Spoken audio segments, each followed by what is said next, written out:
Livro de Neemias, capítulo 9, a partir do verso 1, diz assim a palavra do nosso Deus. No dia 24 deste mês, se ajuntaram os filhos de Israel com jejum e pano de saco, e traziam sobre si. Os da linhagem de Israel se apartaram de todos os estranhos, e puseram-se em pé, e fizeram confissão dos seus pecados e da iniquidade de seus pais. Levantando-se no seu lugar, leram no livro da lei do Senhor seu Deus uma quarta parte do dia. Em outra quarta parte dele, fizeram confissão e adoraram ao Senhor seu Deus. Até o versículo 3.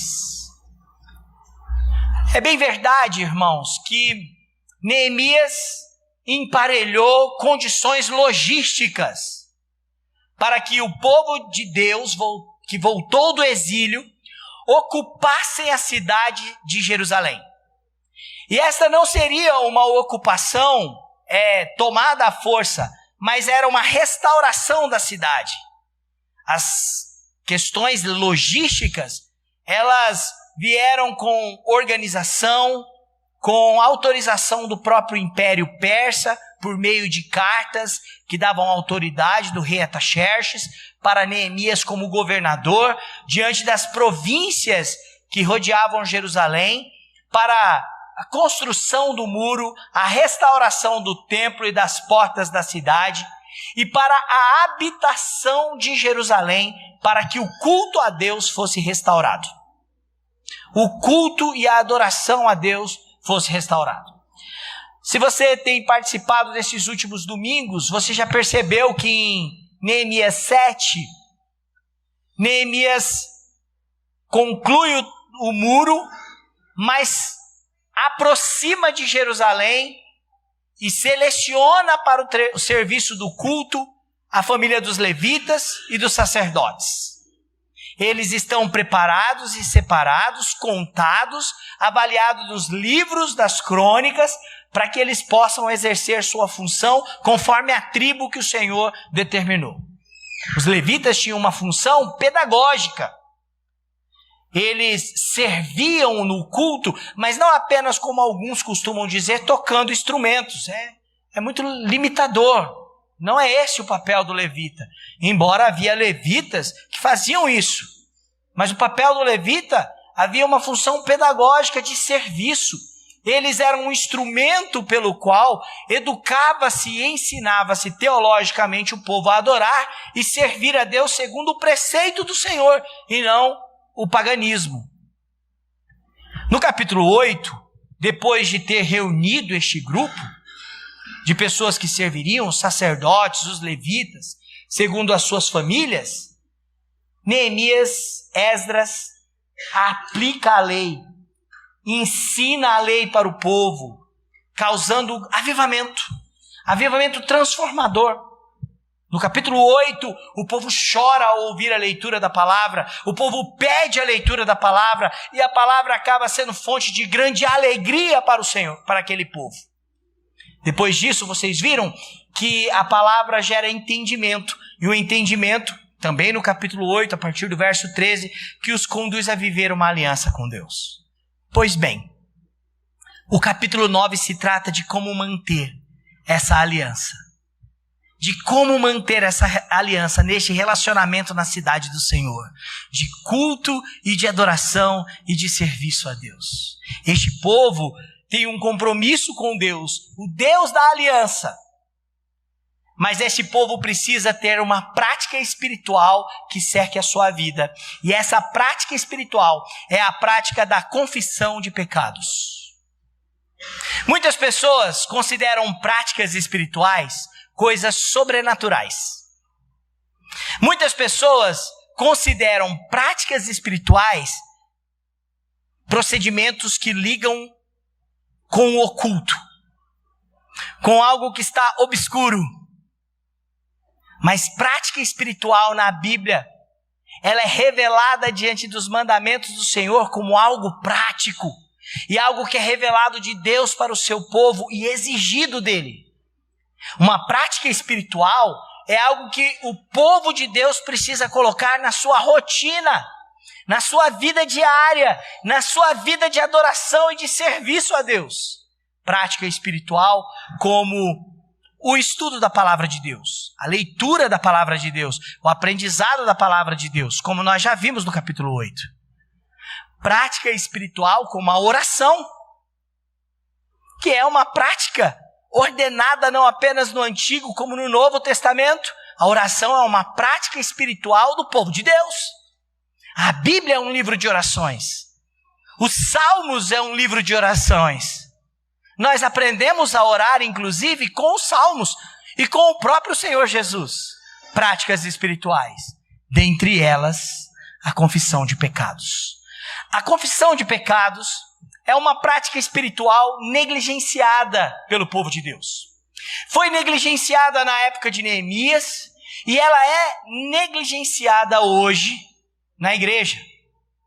Muitos resumem a prática da confissão de pecados a uma oração ligeira, descomprometida, que conclui: perdoa a multidão dos nossos pecados em nome de Jesus, amém. É sempre uma conclusão de oração. A prática espiritual vai além de palavras repetidas como frases de efeito. Ela promove atitudes, resultados na vida do seu povo. O capítulo 9 vai falar destes resultados da confissão de pecado. E eu separei 4 lições e eu gostaria da sua atenção. O primeiro delas, primeiro resultado, é que a verdadeira confissão de pecados nos leva à contrição e ao arrependimento. Eu vou repetir. Verdadeira confissão de pecado nos leva à contrição e ao arrependimento. Observe o versículo 1. O versículo 1 diz: no dia 24 deste mês, se ajuntaram os filhos de Israel com jejum e pano de saco e traziam terra sobre si. Aqui nós encontramos uma reunião para jejum. Você já viu Esdras, o escriba, jejuando? Vocês lembram do livro de Esdras, da exposição? Esdras jejuando. Capítulo 7, capítulo 8, capítulo 9. Você já viu Neemias, o governador, jejuando? Capítulo 1 de Neemias. Ele jejuou, ele orou, ele vestiu roupa de saco. Agora no capítulo 9 de Neemias você encontra o povo fazendo isso. E eles estão jejuando não por causa de Ataxerxes, o rei do império político do mundo. Eles estão jejuando não por causa de coisas que eles querem com Deus, como uma barganha. Eles estão jejuando porque eles participaram de dias e semanas de leitura da Bíblia e entenderam, tiveram entendimento das Escrituras e reconhecem que os seus procedimentos são pecaminosos. Por isso eles apontam para sinais visíveis de uma prática do mundo antigo, de vestir uma roupa de pano, de saco, de humilhação. Era isso que significava a roupa de pano de saco, uma veste de humilhação. É por isso que eles lançavam terra sobre si, como um sinal de luto e vergonha. E é por isso que eles jejuavam, como um sinal de que estavam tristes, pesados diante de Deus. Eles não se apresentaram diante de Deus com soberba, mas se apresentaram diante de Deus com humilhação. É preciso entender algo sobre a prática espiritual da confissão de pecados. Esta é a melhor forma de nos apresentarmos diante de Deus. Ela nos leva à contrição. Isaías 57:15. Assim diz o alto, soberano, sublime, que habita a eternidade. Habito no alto e sublime lugar, mas habito também no coração do contrito e do abatido de espírito. Contrição e humilhação diante de Deus é a nossa condição, porque somos pecadores e a Bíblia nos alerta disso. A Bíblia chama a nossa atenção para isso. O jejum, o pano de saco, a terra sobre a cabeça era um sinal visível de que eles estavam contritos e quebrantados. Observe o versículo 2, a parte B, a segunda parte do versículo 2. Puseram-se em pé e fizeram confissão dos seus pecados e das iniquidades dos seus pais. Eles confessaram os seus pecados, mas também o pecado de uma geração que desobedeceu a Deus. E por isso este povo foi levado para o exílio da Babilônia. Se você observar no mesmo capítulo, versículo 29 até o versículo 30, eles vão descrever no texto a compreensão de que eles foram parar no exílio por causa do pecado, por causa do abandono do Senhor. Então agora eles dizerem que estão confessando os seus pecados e os dos seus pais, não é não é nenhuma cerimônia de quebra de maldições hereditárias. Não é disso que se trata. Se trata de reconhecer que durante muito tempo, o povo de Israel, o povo que se chamava pelo nome do Senhor, o povo que dizia ser a nação do Senhor, era um povo que caminhava longe do Senhor e rebelde contra o Senhor. E eles reconheciam isso. E tudo que eles estavam experimentando do exílio da Babilônia, do cativeiro e agora do retorno, era fruto dessas consequências. A contrição e o arrependimento nos coloca diante de uma perspectiva verdadeira dos fatos. Somos pecadores. E por conta disso somos dignos de receber a ira de Deus e o juízo dele. Ao Senhor pertence a justiça, diz Daniel, no capítulo 9. Mas a nós, o corar de vergonha. Eu quero te dar uma informação de uma curiosidade. Você sabia que no livro de Esdras, no capítulo 9, Neemias, capítulo 9, e o livro do profeta Daniel, que é um profeta do exílio, capítulo 9, é um capítulo de oração, de confissão de pecados? Os 3 livros representam confissão de pecados e uma oração de confissão de pecados. Porque confissão de pecados em contrição e arrependimento é uma prática espiritual do povo de Deus. Arrependimento verdadeiro inclui contrição e humilhação. Eu gosto de Tiago, capítulo 4. Tiago, capítulo 4, irmãos, é um alerta para nossas práticas espirituais. Porque Tiago 4, versículo 9 e 10 diz: afligi-vos, lamentai e chorai. Converta-se o vosso riso em pranto e a vossa alegria em tristeza. Humilhai-vos na presença do Senhor e Ele vos exaltará. Na prática espiritual da confissão de pecados, cabe a contrição e o arrependimento. Eu tenho ensinado em outras exposições algo importante sobre confissão de pecados e contrição. Que na Bíblia, arrependimento é virtude. Na Bíblia e nas Escrituras do Antigo ao Novo Testamento, arrependimento é virtude a ser cultivada. No mundo pagão, não. No mundo pagão da época bíblica, arrependimento era sinal de fraqueza. O relacionamento com os deuses era um relacionamento também de conquista deles. Eles ofereciam sacrifícios para ganhar o seu favor e ter os deuses por devedor a eles. No mundo moderno e pagão, arrependimento não é virtude, arrependimento é fraqueza. Mas nas Escrituras, o relacionamento verdadeiro com Deus envolve humilhação e arrependimento. Humilhai-vos na presença do Senhor, e Ele vos exaltará. A verdadeira confissão de pecados, a verdadeira prática espiritual da confissão de pecados, ela também nos leva à separação com o erro. Está com a sua Bíblia aberta? Parte A do versículo 2. O versículo 2, ele pode passar despercebido por você. Se você ler a Bíblia ligeiramente, ele pode passar despercebido por você.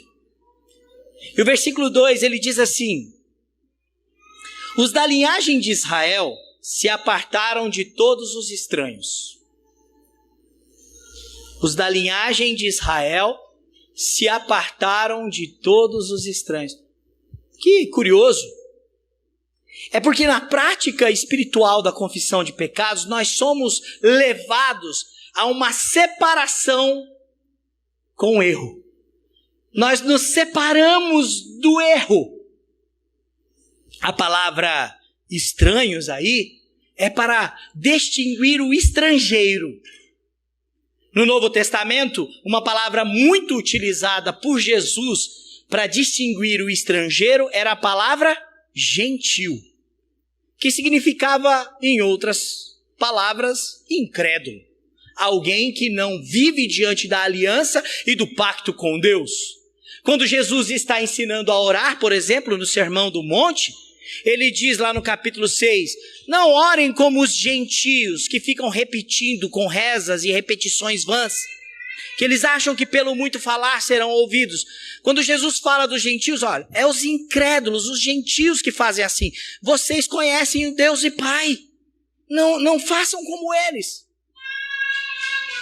O termo estranhos aqui é para falar dos pagãos, dos incrédulos, dos estrangeiros que permeavam a cidade de Jerusalém, que foram colocados pelo império da Babilônia lá e que, antes disso, influenciaram espiritualmente a vida do povo de Israel.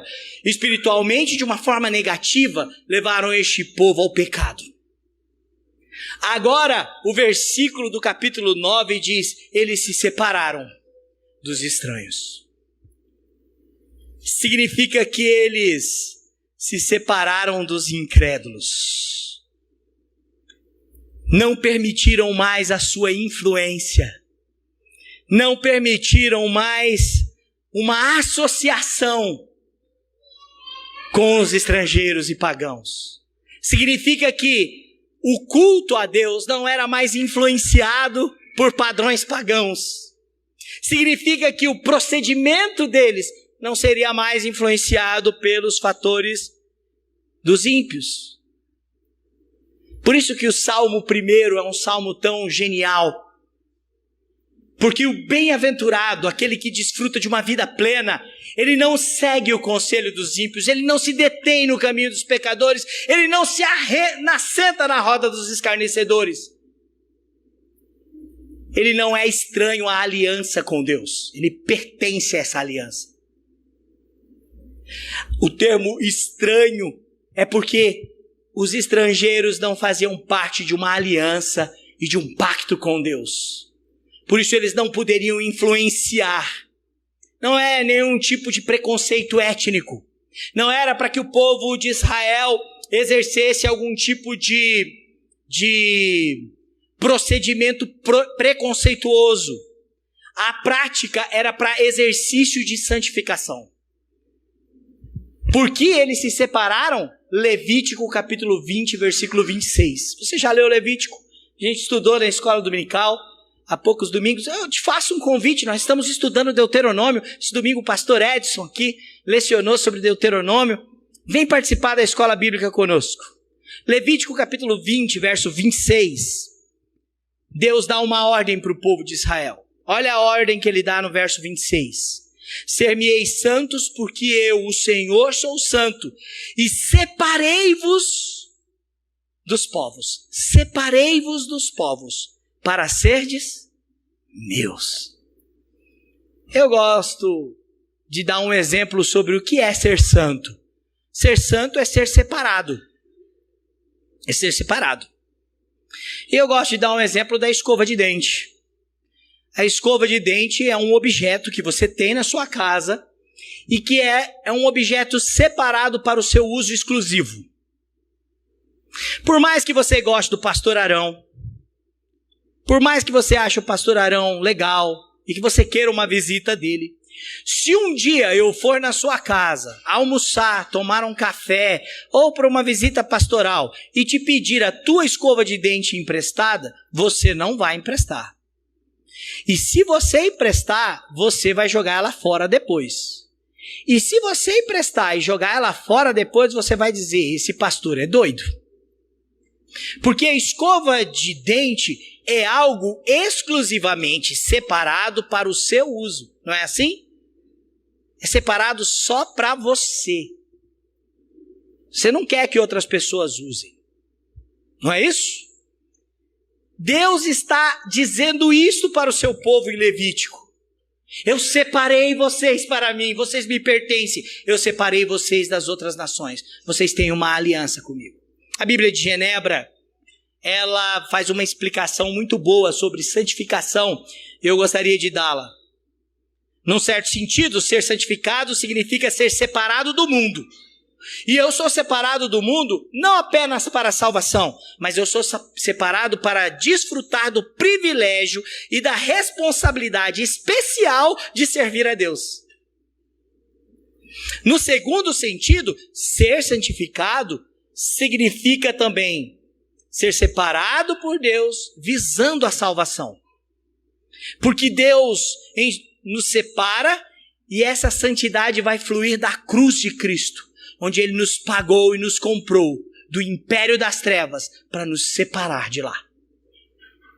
Por isso, meu irmão e minha irmã, a prática espiritual da confissão de pecados, ela nos leva a separar-nos do mundo. Há uma separação. E essa separação é com o erro, é com o paganismo, é com a incredulidade, são com práticas que desagradam o Senhor. Você pode até se apresentar na presença do Senhor, como o povo iria fazer em Jerusalém. Eles iam cultuar em Jerusalém, adorar em Jerusalém, mas se não houvesse confissão de pecados verdadeiro, eles ainda estariam associados com o mundo.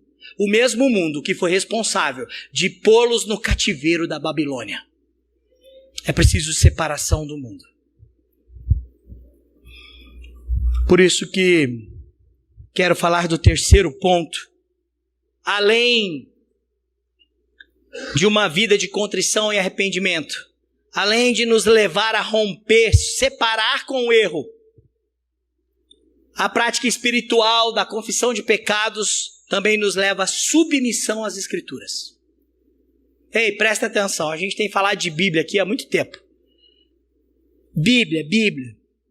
Mês de outubro é o mês da reforma. É o mês que nós celebramos e proclamamos o tempo inteiro, sola Escritura, somente as Escrituras. Mas uma vida de prática espiritual verdadeira e autêntica, que leva a uma confissão de pecados, me leva à submissão às Escrituras. Observe o versículo 3. O versículo 3 diz assim: levantando-se no seu lugar, leram no livro da lei do Senhor, seu Deus, 1/4 parte do dia. Eles passaram uma semana lendo a Bíblia. Depois se reúnem para uma prática de contrição e gastam 3 horas, 1/4 parte do dia, 3 horas, lendo e ouvindo as exposições das Escrituras. De pé. De pé. Tem base um negócio desse? Nós cantamos 5 músicas de pé aqui agora. Eu estava quase doido para sentar. Se o Marquinhos falar, pode sentar, eu sentava. Estava doido. Eu estava cantando lá, meu Salvador, manda a gente sentar. Eu já estava doido para sentar. Imagina o povo 3 horas em pé ouvindo a pregação da palavra. Olha, pode parecer radical para você. Pode parecer forçado para você, mas era um sinal de alta reverência e interesse. Alta reverência e interesse. E aí, olha que lindo isso aqui. Leram no livro do Senhor, seu Deus. Significando que o procedimento da confissão de pecados deles, a prática espiritual de confissão de pecados, ela foi pautada à luz da palavra. Ela foi gerada por causa da palavra. Ela foi uma consequência por causa do conhecimento da palavra. Aqueles homens e mulheres foram admoestados pela palavra, por isso se arrependeram dos pecados. Eu gosto de 2 Timóteo 3. 2 Timóteo 3, versículo 16 e 17 vai falar sobre as Escrituras. Olha que bonito isso aqui. Toda a Escritura é inspirada por Deus e útil para o ensino, para a repreensão, para a correção, para a educação na justiça. Toda a palavra de Deus é útil para nos corrigir, para nos educar na justiça de Deus. Agora, olha que fechamento lindo da palavra do Senhor no verso 17. A fim, com o propósito. Qual é o propósito? De que todo homem de Deus seja perfeito e perfeitamente habilitado para a boa obra. Há muitas pessoas que querem agradar a Deus, mas não estão submetidos à palavra de Deus, que nos corrige, que nos instrui. Onde a Bíblia só serve para o outro, o sermão do pastor nunca serve para ele. Fala assim, fulano tinha que estar aqui para ouvir essa pregação hoje. Submissão à palavra de Deus, irmãos, é ser sim confrontado por ela. É ler a palavra de Deus e se segurar no banco. Como foi o sermão de Jonathan Edwards, um grande avivalista puritano, que no século XVII pregou um sermão pecadores na mão de um Deus irado. E enquanto ele lia as escrituras, diz que as pessoas se seguravam e se agarravam nos bancos da igreja, com medo de irem para o inferno. A palavra de Deus, ela nos condena, mas ela também aponta para a graça. A palavra de Deus, ela nos acusa, mas ela também providencia um meio de salvação. A palavra de Deus, ela nos corrige, ela nos admoesta e ela nos torna habilitados para estarmos em Jerusalém. Para estarmos em Jerusalém, no lugar de culto e adoração. Submeta-se à palavra do Senhor. Porque a verdadeira prática espiritual leva a uma confissão de pecados, promovida pelo que a Bíblia chama de pecado. Pelo que a Bíblia nos admoesta. Eu gosto do Salmo 19, versículo 10. Ele diz que versículo 11. Ele diz que a lei do Senhor é perfeita.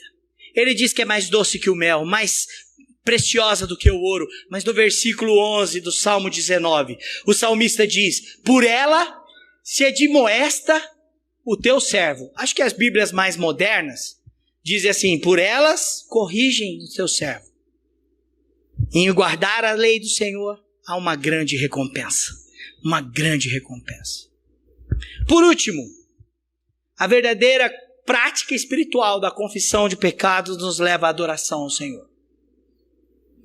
Olha, irmãos, o versículo 3 fala que eles gastaram 3 horas lendo a Bíblia. Não é isso? Uma quarta parte do dia. Os judeus dividiam o dia em horas por 3 horas. Cada 3 horas. Agora, eles, mais 3 horas, vão confessar pecados e adorar ao Senhor. Não é isso que diz o versículo 3, a parte B? A parte B do versículo 3 diz: e a outra quarta parte do dia fizeram confissão e adoraram ao Senhor seu Deus. A adoração verdadeira é motivada sempre pela palavra. A revelação de Deus sobre quem Ele é, a palavra, sobre o que Ele quer, sobre como servi-lo, como adorá-lo. A adoração verdadeira é sempre movida pelas Escrituras. Eles gastaram 3 horas. Depois disso, o fruto deste conhecimento bíblico, o fruto é confissão, mas a confissão leva à adoração. Uma vez perguntaram para mim: pastor, por que todo culto da igreja tem um momento de confissão de pecados? O momento da confissão de pecados no culto de uma igreja reformada e calvinista é porque a confissão de pecados, irmãos, deve ser um processo, inclusive, didático para a vida da igreja. E não é possível adorar verdadeiramente a Deus sem arrependimento e confissão de pecados. Ele quebra o coração, ele está perto de quem tem um coração quebrantado, diz o Salmo 34, 18. A confissão de pecados é o caminho de arrependimento que Jesus nos chama, pelo qual Cristo nos convida ao discipulado. O Evangelho de Marcos, ao apresentar Jesus, ele diz que Jesus começou a pregar. E o que Jesus pregava? Ele pregava o Evangelho do reino e o arrependimento. João Batista, aquele que veio preparar o caminho do Senhor, pregava o Evangelho do arrependimento. Por isso, o arrependimento é o caminho para a adoração a Deus. Quem não está arrependido, atentando ao chamado de Cristo, não consegue entrar em Jerusalém. Porque tudo no culto, na casa de Deus, no tabernáculo de Deus, no templo de Deus, envolvia sacrifício, derramamento de sangue e expiação de pecados. O sacerdote, para oferecer culto, para interceder pelo povo, tinha que oferecer sacrifício e arrependimento para a confissão de pecados e santificação. Por quê? Porque a prática espiritual da confissão de pecados, ela é parte essencial do culto. Porque sem ela não podemos nos apresentar diante do santo. Porque a prática da confissão de pecados representa a obra de Cristo na nossa vida. E o caminho que Ele nos chama ao arrependimento. Por isso, meu irmão e minha irmã, eles, depois de 3 horas, passaram mais 3 horas adorando. Eu quero chamar a sua atenção para algumas coisas dessa adoração. O verso 4 e o verso 5 vai ter uma lista de nomes.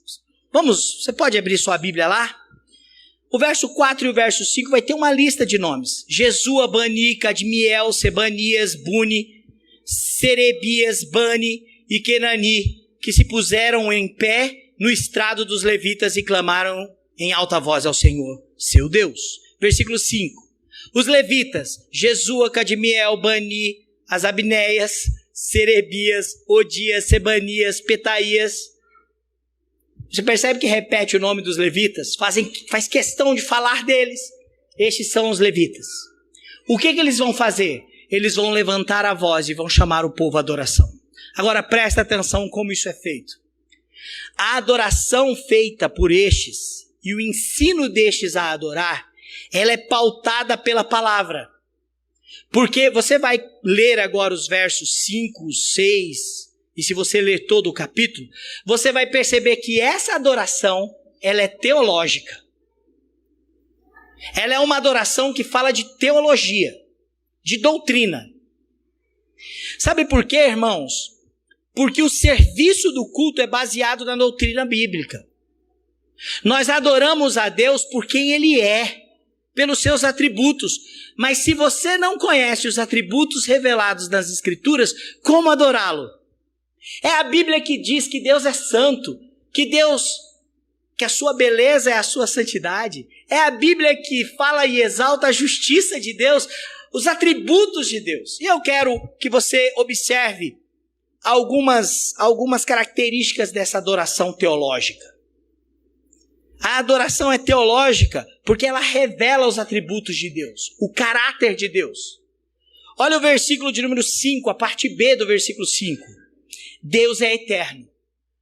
Os levitas dizem, levantai a voz aí comigo. Ele diz, bendizei ao Senhor vosso Deus, de eternidade a eternidade. Deus é transcendente. Deus não começou ontem. Deus é anterior à história das nações e aos ídolos. Deus é eterno. Deus ultrapassa os limites do nosso conhecimento e do nosso domínio sobre a história. Deus é eterno. Versículo 6 agora. Deus é único. Não há outro. Ele é único. Como é que começa o versículo 6? Só tu és Senhor. Deus é único. Não há outro Deus. E esse caráter de unicidade revela para ele ser o único Deus e também o único Senhor. Porque a palavra Senhor aí, ela não é um pronome de tratamento de respeito por alguém mais velho. Ela é a questão de senhorio. É Ele quem governa. É Ele quem domina. Ele é o soberano. Só há um. Percebe que a adoração deve nos levar ao caminho doutrinário, teológico. Versículo de número 6 ainda. Deus é o Criador. Olha o versículo 6. Tu fizestes o céu, os céus dos céus e todo o seu exército, a terra e tudo quanto nela há, os mares e tudo quanto há neles, e tu os preservas a todos com vida. E o exército dos céus te adora. Ele é o Deus criador de todas as coisas. E não é só o criador de todas as coisas. Nele tudo existe, tudo subsiste. Paulo vai falar disso em Colossenses capítulo 1. Apresentando a Cristo. Nele todas as coisas foram criadas. Para ele tudo subsiste. Ele é o criador. Versículo 7. Deus é um Deus de aliança com o seu povo. E o versículo 7 vai dizer: Tu és o Senhor Deus que elegeste Abraão e o tiraste de Ur dos Caldeus, lhe puseste o nome de Abraão. A partir do versículo 7 até o versículo 37, você vai ter a provisão de Deus, o relato da história da provisão de um Deus que tem um pacto, uma aliança com o seu povo. E este povo está adorando e louvando a Deus por isso. Conhecimento teológico que você tem te leva à adoração? Te faz render diante dos atributos gloriosos? Ou você é igual àquela música, que ninguém explica a Deus, nem a teologia? Se for a teologia humana, não explica mesmo não. Mas as Escrituras revelam o caráter de Deus. E nos ensina a adorar e nos relacionar com quem Deus é. Mas se você não o conhece, se você não conhece os seus atributos, como adorá-lo? A cidade estava pronta. Os muros estavam preparados. O templo pronto. A equipe de trabalho, sacerdotes e levitas, engajados. Mas práticas espirituais são requeridas. Inclusive para a nossa vida de serviço ao Senhor. Eu quero convidar você a recorrer a Jesus.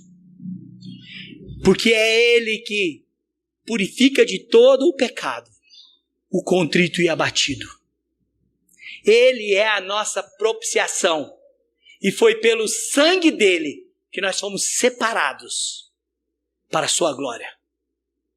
Vivamos então numa prática espiritual que promova a confissão de pecados, que nos leve à santificação diante do nosso Salvador.